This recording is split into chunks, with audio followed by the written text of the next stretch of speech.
নবী মুহাম্মদুর রাসূলুল্লাহ সাল্লাল্লাহু আলাইহি ওয়াসাল্লাম এক হাদিসের মধ্যে আসছে, তিনি দুইটা কুরবানির জন্য তিনি প্রস্তুত করলেন। একটা কুরবানি তিনি করলেন, করে তিনি দোয়া করলেন, তিনি বললেন যে এই কুরবানি মুহাম্মদ এবং তার পরিবার পরিজনদের পক্ষ থেকে। আরেকটা কুরবানি তিনি করলেন, এই কুরবানিটা করে তিনি দোয়া করলেন এবং তিনি বললেন যে এই কুরবানিটা সারা পৃথিবীর সমস্ত আমার উম্মতের পক্ষ থেকে। সুবহানাল্লাহ। তাহলে এই হাদিস থেকে আমরা কি বুঝি? এই হাদিস থেকে আমরা বুঝলাম যে টাকা আমার, পশু আমার, সওয়াবের ভাগীদার আমার বাবা মা, মৃত জীবিত আত্মীয় স্বজন, খালা ফুফু, মামা মামি, নানা নানি, দাদা দাদি, শ্বশুর শাশুড়ি, আত্মীয় স্বজন, পাড়া খুশি, সবাইকে সওয়াবের মধ্যে অংশীদার করা, সবাইকে অংশীদার করা। মানে কুরবানি আমার, টাকাও আমার, সবকিছু আমার, কিন্তু আমি সবাইকে এই কুরবানির মধ্যে সওয়াবের অংশীদার করলাম। মানে আমার কুরবানির মাধ্যমে আমার নানা সওয়াব করে, নানি দাদি মামা খালা খালু ফুফু, আমার পাড়া পড়শি আত্মীয় স্বজন সবাই আমার এই কুরবানির মাধ্যমে তারা সওয়াব পেয়ে গেল। আল্লাহ রাসূল এইটাই করেছিলেন দ্বিতীয় কুরবানিটা, যে এইটা আমি কুরবানি করলাম আমার সমস্ত উম্মত তাদের পক্ষ হতে। কিন্তু কুরবানিটা ছিল আল্লাহ নবীর, টাকা ছিল আল্লাহ নবীর, পশু ছিল আল্লাহ নবীর, জবাই করেছেন আল্লাহ নবী নিজে, কিন্তু সওয়াবের ভাগীদার করেছেন সমস্ত উম্মতকে। ঠিক তেমনি ভাবে আমরা যখন কুরবানি করব, এই কুরবানিটা আমরা নিজে কিনলাম, নিজের টাকায় কিনলাম এবং সেটাকে যত্ন করে কুরবানি করলাম, নিজ হাতে কুরবানি করলাম। এবং আমরা যদি দোয়া করি, বলি যে এই কুরবানিটা আমার বাবা মারা গেছে, আমার বাবার পক্ষ থেকে, আমার মা মারা গেছে, আমার মার পক্ষ থেকে, আমার দাদা দাদি, নানা নানি, খালা খালু যারা আছে তাদের সবার পক্ষ থেকে আমি এই কুরবানিটা দেওয়ার নিয়ত করলাম, আল্লাহ আপনি কবুল করেন। তাহলে এই কুরবানিটা সবটা আপনি পাইলেন এবং আপনার আত্মীয় স্বজন যারা আছে মৃত এবং জীবিত সবাই এর সব পেয়ে গেল, সবাই তার ভাগীদার হয়ে গেল, সবের ভাগীদার হয়ে গেল। সম্মানিত হাজরিন, এখন আসুন শরিকানা কুরবানি আর হচ্ছে এককভাবে কুরবানি। শরিকানা কুরবানির মধ্যে সবচেয়ে গুরুত্বপূর্ণ বিষয় যেটা, সেটা হলো একটা পরিবারের মধ্যে কি শুধু একজন থাকে? বলেন তো, একটা পরিবারের মধ্যে কি শুধু একজন থাকে না অনেকজন থাকে? এই জিনিসগুলো আমরা হয়তো অনেকে বুঝি না। একটা পরিবারের মধ্যে শুধু একজন থাকে না, একটা পরিবারের মধ্যে অনেকগুলো মানুষ থাকে, বাবা মা ভাই বোন, এগুলো সব মিলিয়ে একটা পরিবার। এই একটা পরিবারের পক্ষ থেকে একটা কুরবানি, এটাকে একক কুরবানি বলা হয়, এক শরীকে কুরবানি বলা হয়। এই একটা কুরবানির মাধ্যমে যদি আপনি বলেন যে আমি এই কুরবানিটা করলাম, আমি নিজের পক্ষ থেকে করলাম এবং আমার এই পরিবার বাবা মা ভাই বোন যারা আছে তাদের পক্ষ থেকে করলাম, এটা হলো একক কুরবানি, এক শরিকা। আর যদি আপনি 7 শরিকে করেন, 7 জন মিলে করেন, তাহলে আপনি সব তখন কি করবেন? 7 জনের কুরবানি। তখন আপনার পক্ষ থেকে আপনি বলবেন যে আল্লাহ, আমি যেটুকু কুরবানি আমি করলাম শরিকানা হিসাবে, এটা আমি আমার আত্মীয় স্বজন যারা আছে সবার পক্ষ থেকে আমারটা আমি করলাম। এখন কষ্ট জেগে যায় যে এই যে 7 জনের কুরবানি আর একজনের কুরবানি, এটার মধ্যে পার্থক্যটা কি? একজনের কুরবানি আর 7 জনের কুরবানির মধ্যে অনেক পার্থক্য রয়েছে। আপনি কুরবানি দিবেন কাকে সন্তুষ্ট করার জন্য? বলেন তো, কাকে সন্তুষ্ট করার জন্য? আল্লাহকে সন্তুষ্ট করার জন্য। টাকা আপনার, শ্রম আপনার, টাকা জমাইছেন আপনি, পরিশ্রম করছেন আপনি, আল্লাহকে সন্তুষ্ট করার জন্য আপনি কুরবানি দিবেন। নিশ্চয়ই আপনি এই টাকার মধ্যে কোন রকমের কোন ভেজাল করবেন না। কোন ভেজাল করা যাবে? কোন সুদের উপরে টাকা উঠাইয়া কুরবানি করা যাবে? এবং কোন টাকা যদি আপনার হালাল না হয়, হারাম পথে টাকা হয়, তাহলে সেই টাকা দিয়ে কুরবানি করলে কুরবানি হবে? হবে না। সুতরাং আপনার যে টাকাটা, আপনি সম্পূর্ণ হালাল পন্থায় টাকা, এই টাকা দিয়ে আপনি যে কুরবানিটা করলেন, এটা আপনি নিশ্চিত ভাবে আপনি বুঝতে পারেন যে আমার হালাল উপার্জনের পয়সার এই কুরবানি, অর্থাৎ আমার এই কুরবানি আল্লাহর দরবারে আমি আল্লাহকে সন্তুষ্ট করার জন্য আমি করেছি। আল্লাহ আমার কুরবানিটা অবশ্যই কবুল করবেন, অবশ্যই আমাকে নেকি দান করবেন। এরকম একটা চিন্তা ভাবনা যে ব্যক্তি কুরবানি করবে তার মনের মধ্যে থাকবে কি থাকবে না? কি বলেন, থাকবে কি থাকবে না? এখন যদি আপনি 7 জন মিলে কুরবানি করেন, 5 জন মিলে কুরবানি করেন, অথবা 4 জন মিলে কুরবানি করেন, তখন আপনার মধ্যে তো একটা কনফিউজ সৃষ্টি হয়ে যাবে। মনের মধ্যে আপনি ভাববেন যে আমি তো টাকা দিলাম 30,000, আমার টাকাটা তো হালাল, কিন্তু উল্টে যে টাকাটা দিল তার টাকাটা তো মনে হয় হালাল কি হারাম এটা তো বলতে পারতেছি না। আপনি নির্দ্বিধা, আপনি মানে একটা দ্বিধার দ্বন্দ্বের মধ্যে থাকবেন। এটা আপনার মনের মধ্যে একটা চিন্তা এসে যাবে যে আমি যে টাকা দিলাম আমাকে তো হালাল, কিন্তু আরেকজন যে টাকা দিল ওটা কি হালাল না হারাম, এটা তো আপনাকে খুঁজে বের করতে হবে। এটা তো আগে আপনাকে জানতে হবে। যদি আপনি 7 জনের কুরবানি দেন, আমার টাকাটা হচ্ছে হালাল, আমি 5 ওয়াক্ত সালাত আদায় করি। 5 ওয়াক্ত কি আদায় করি? নামাজ, মানে সালাত। 5 ওয়াক্ত নামাজ আদায় করি, আমি তো মুসলিম। আর কুরবানি দেওয়ার যারা মানে কুরবানি দিবে তারা তো মুসলিম হতে হবে, সত্য। হিন্দুরা কি কুরবানি দেয়? কি বলেন, দেয়? হিন্দুরা কুরবানি দেয়?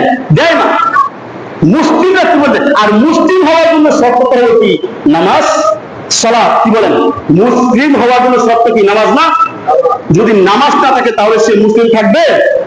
থাকবে না। এখন আমার টাকাটা হচ্ছে হালাল উপার্জনে, আমার পরিশ্রমের টাকাটা হালাল উপার্জনে, আমি তো নামাজই মানুষ, কিন্তু আমার সাথে যাকে আমি শরীকানা করলাম এই একটা পশুর মধ্যেই, তাহলে ওই ব্যক্তি কি নামাজি না বেনামাজি? তখন তো আপনার মধ্যে একটা কনফিউজ সৃষ্টি হয়ে যাবে। তখন আপনি কি করবেন? আপনাকে তো আগে খুঁজে বের করতে হবে এই ব্যক্তির সাথে আমি যে মিলতেছি, তার সাথে আমি হাত মিলিয়ে কুরবানি দেওয়ার জন্য চিন্তা ভাবনা করতেছি, তাহলে এই ব্যক্তিরা কি নামাজি না বেনামাজি? যদি বেনামাজি হয় তাহলে আমি তার সাথে কিভাবে কুরবানি দিব? যদি তার টাকা হারাম হয় তাহলে আমি কিভাবে তার সাথে কুরবানি দিব? যদি সে মৃত্যু হয় তাহলে তার সাথে আমি কিভাবে কুরবানি দিব? সে যদি ন্যায় পরায়ণ না হয় তাহলে তার সাথে আমি কুরবানি দিব? কিভাবে কুরবানি করব? আমি 7 ভাগে কুরবানি দেওয়া, 7 জনের 7 শরীকে মিলিয়ে কুরবানি দেওয়ার বিপক্ষে নই, পক্ষে। পক্ষে আপনার 7 ভাগে কুরবানি দেন, কিন্তু আপনাকে 1 নম্বরে বিশ্লেষণ বাইর করতে হবে তার টাকাটা হালাল না হারাম। আগে বিশ্লেষণ বাইর করে নেন। 2 নম্বরে দেখতে হবে ওই ব্যক্তির নামাজি না বেনামাজি, সে ব্যক্তি নামাজ পড়ে না নামাজ পড়ে না। 3 নম্বরে দেখতে হবে এই ব্যক্তির চাল চলন কেমন, চাল চলন কেমন এটা দেখতে হবে, তার স্বভাব চরিত্র কেমন। যদি এইগুলো ঠিক থাকে তাহলে আপনি 7 শরীকে শরীকানা করে আপনি কুরবানি দিতে পারবেন, কোনো সমস্যা নাই। 3 জনে দেন, সমস্যা নাই। 4 জনে দেন, 5 জনে দেন, কোনো সমস্যা নাই। কিন্তু যদি দেখেন যে আপনি একলাই নামাজি, একাই আপনার টাকা হালাল, আর বাকি যে 3 জন আছে তাদের টাকা হালাল না, আরো 2 জনের টাকা হালাল, কিন্তু আরো 1 জনের টাকা হালাল না, হারাম, বেনামাজি, তাহলে আপনার জন্য অবশ্যই কর্তব্য দায়িত্ব হচ্ছে আপনি একা একা কুরবানি করবেন। যদি সামর্থ্য না থাকে আপনি ম্যাচ কুরবানি করবেন। ম্যাচ মানে বকরি, বকরি কুরবানি করবেন। সম্ভব না হলে বকরি, অল্প টাকা দিয়ে আপনি করেন, বকরি কুরবানি করেন। সবটা আপনার কম হবে না, সব আপনার কম হবে না, সব আপনার ঠিকই হবে। কথা বলেন কেন? সব আপনার কম হবে না, সব আপনার ঠিকই হবে যদি আপনি একা একা কুরবানি দেন। একটা বকরি হলো। আপনারা এখন আসছেন, আমার প্রথমে আমি বলে দিয়েছিলাম কুরবানি 2 প্রকার। বলছিলাম না কুরবানি কয় প্রকার?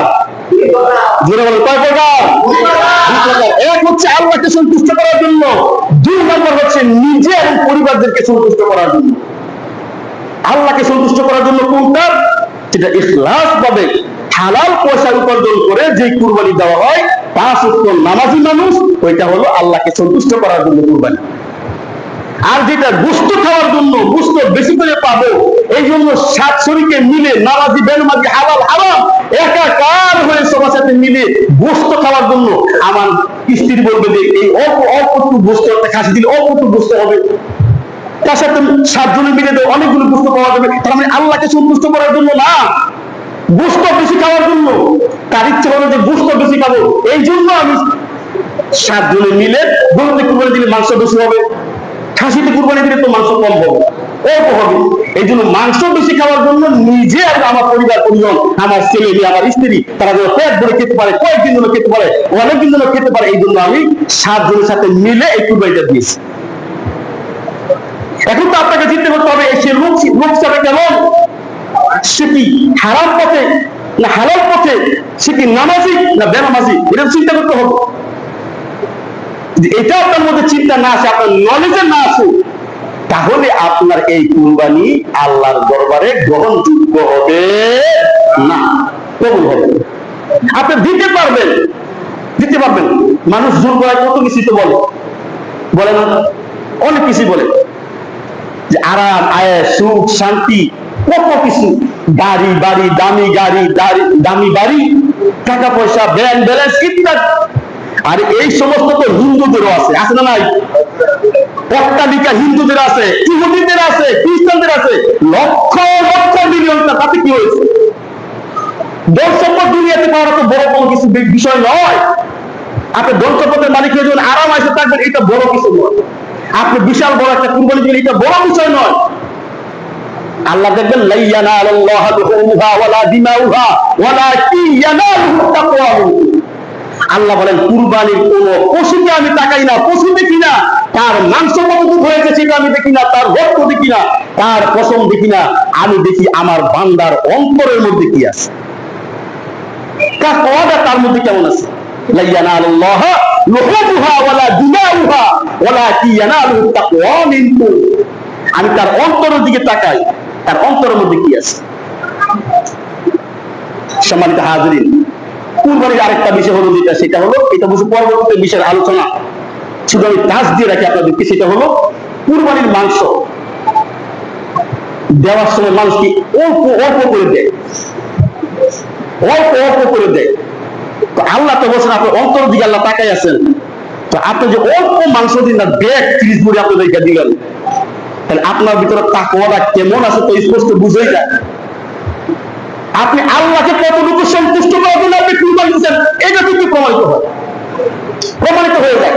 কাউকে একটু মাংস দিলে আপনি অল্প একটু দিয়ে দিলেন, আর ব্যাগ আপনি রেখে দিলেন, আপনি নিজের জন্য সবকিছু জমা করলেন, আর মানুষদেরকে আপনি ঠকালেন, তাহলে কি বোঝা গেল? আল্লাহকে সন্তুষ্ট করার জন্য আপনি কুরবানি দেন নাই। এত এত টাকা খরচ করে আপনি কুরবানি দিলেন, এটা শুধু দুনিয়া দুনিয়া দুনিয়া। আপনি নিজে সন্তুষ্ট, আপনার পরিবার পরিজনদেরকে সন্তুষ্ট করার জন্য, এই 2 নম্বর, তাদেরকে সন্তুষ্ট করার জন্য আপনি কুরবানি দিলেন, তাহলে সেই কুরবানি কেউ কেমন হবে? আল্লাহ তো আদম আলাইহিস সালামের কথা ঘোষণা করে দিয়েছেন, বিশ্বনবীর কাছে তিনি বলেছেন, হে নবী আপনি বলে দেন, ইযে কররা কুরবানান ফাতুকুবিলা মিন আহাদিহিমা ওয়া লাম ইতাকাব্বাল মিনাল আখর ক্বালা লা তুকুলান্নাকা মিনাল মুত্তাকিন। হে নবী আপনি তাদেরকে জানিয়ে দেন, আদম আলাইহিস সালামের হাবিল এবং কাবিলের সেই কুরবানির ঘটনা আপনি জানিয়ে দেন, তাদেরকে বলে দেন, তারা যে কুরবানি দিয়েছিল, আমি আল্লাহ সেই হাবিলের কুরবানি কবুল করেছিলাম, কাবিলের কুরবানি আমি কবুল করি নাই। আমি দেখেছিলাম হাবিলের মনের মধ্যে কি, হাবিলের মনের মধ্যে ছিল তাকওয়া। সে একমাত্র আল্লাহকে সন্তুষ্ট করার জন্য কুরবানি দিয়েছিল, এই জন্য আমি আল্লাহ তার কুরবানি কবুল করেছিলাম। إذ قرب قربانا فتقبل من أحدهما ولم يتقبل من الآخر قال لأقتلنك من المتقين। মুত্তাকিন যে ব্যক্তি হবে তার কুরবানি কবুল। তাহলে কুরবানি করতে হলে মুত্তাকিন লাগবে, পরহেজগার লাগবে। আপনি নিজে পরহেজগার, আমি নিজে পরহেজগার, অন্য জন তো পরহেজগার না, অন্য জন তো নামাজি না, অন্য জন তো বেনামাজি।